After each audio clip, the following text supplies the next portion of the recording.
Crowder College mission statement is building a civil-serving, literate, learning community of responsible citizens, which I believe reflects this project.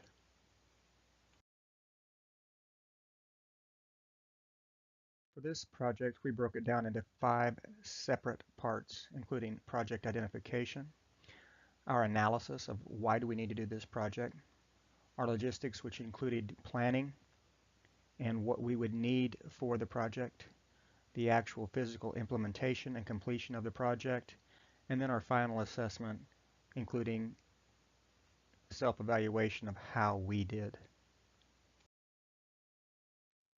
The conservation area at Fort Crowder had damage in April of 2017 during storms that knocked down several large trees.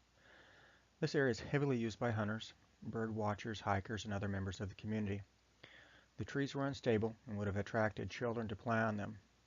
If the trees rolled, there is a threat of serious physical injury or death. The parks are only a few minutes from the college campus, so our students use this area for recreational purposes. Conservation is busy with other projects which have not allowed them to work on the cleanup. Our Skills USA chapter and Technical Education Center needed a project to promote our center and build camaraderie in the program.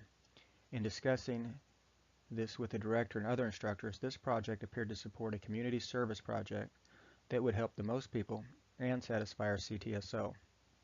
Further, as a criminal justice instructor, I know how important it is to believe in and support our community through service. Servant leadership is something that is encouraged at our institution and is what I would encourage in our students.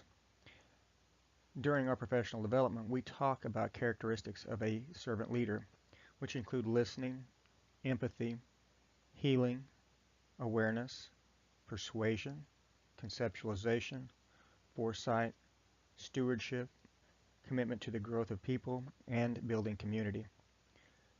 Having students help Mr. Ellis, who is a disabled veteran that uses wood as his primary heat source, satisfies many of these servant leadership characteristics. Though Mr. Ellis has family on the farm, they, as well as he, are elderly and have a hard time obtaining the wood they need for the upcoming months. Demonstrating servant leadership as instructors and the director encourages our students to do the same through their careers and their lives.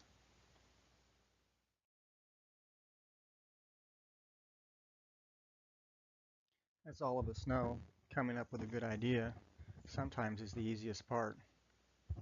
Planning and getting buy-in is often where we meet the most challenges.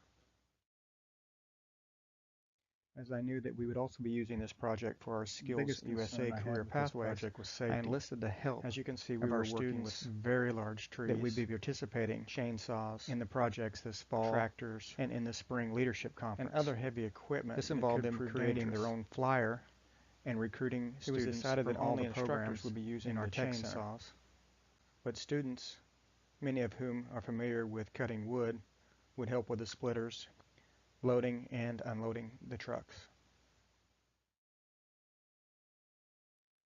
This project required those involved to volunteer not only their time but equipment, including chainsaws, fuel, bar oil, files, water, food, trucks, trailers, in addition to driving our school vehicles to be used for student transportation and to haul the wood to its ultimate location, the farm of Mr. Ellis.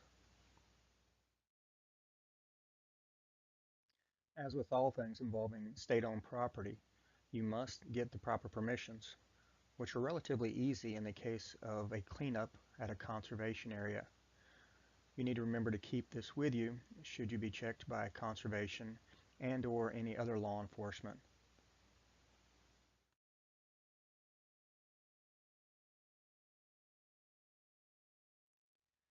As many of us involved in community service projects know, many people say that they will come help, but not that many actually show up. For this project, we kept track of hours, which included 136 volunteer hours by secondary and post-secondary. By having a sign-in sheet, we were able to give post-secondary students their service seat hours and secondary students some credit for being involved with the project.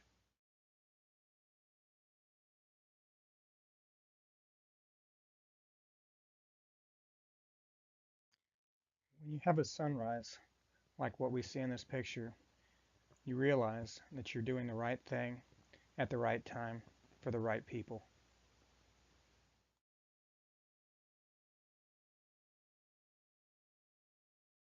Not only did we help Mr. Ellis with his project, but I believe we helped the students just as much, as you can tell from the reflections in the next slide. When reflecting on the woodcutting project, I've honestly got to say that was one of my proudest moments, knowing that we all got up extremely early to go out and spend nothing more than just the whole day cutting down a bunch of wood to be able to help somebody and know that we're helping meant more than anything to me.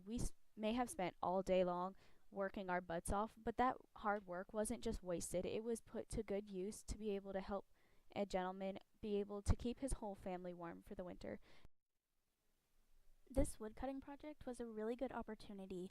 I loved helping Ellis out, and I would encourage more people to do things like this because it was really fun. We got to hang out with our classmates and learn more about each other, and it's really nice to help somebody. When looking at the woodcutting project, I can say I had a great time. I worked my hardest to provide for someone who can't normally provide things like this anymore for his family. Being able to donate wood to him to help his family through winter is honestly one of the best things we could have done for a project like this.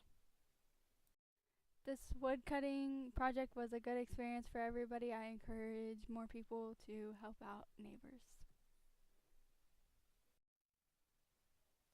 I really enjoyed the woodcutting project because we did so much together and I got to learn new experiences with a bunch of new friends, and it was a great time. Yet we all got really tired afterward, but it was fun and we all did a good deed for someone, so it was worth it. Looking back on the day when we were cutting wood, I think I can speak for all of us when I say we had a really good time and it was a great learning experience. It was also a good way for us to bond with our classmates. When looking back at our woodcutting project, the only thing that I can really say is that even though we were all exhausted in the end of it from our hard work and dedication to this project, we felt so relieved that we could do something like this for someone in need of it, especially since he's not normally able to do that anymore after his Navy experience.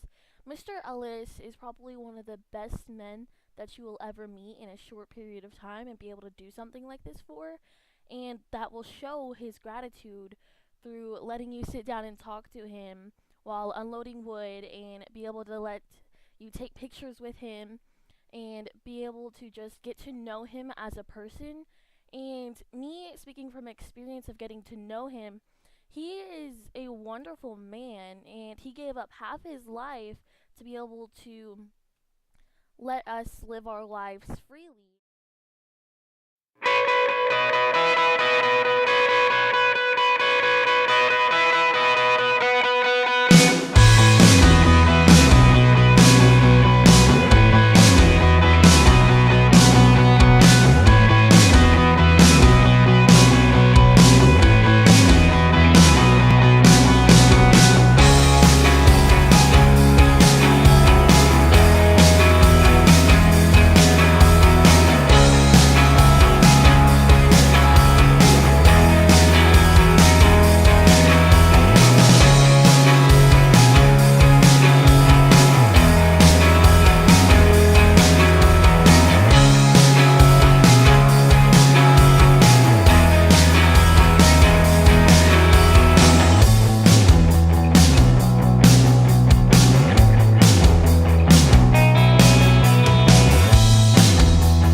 So how'd we do?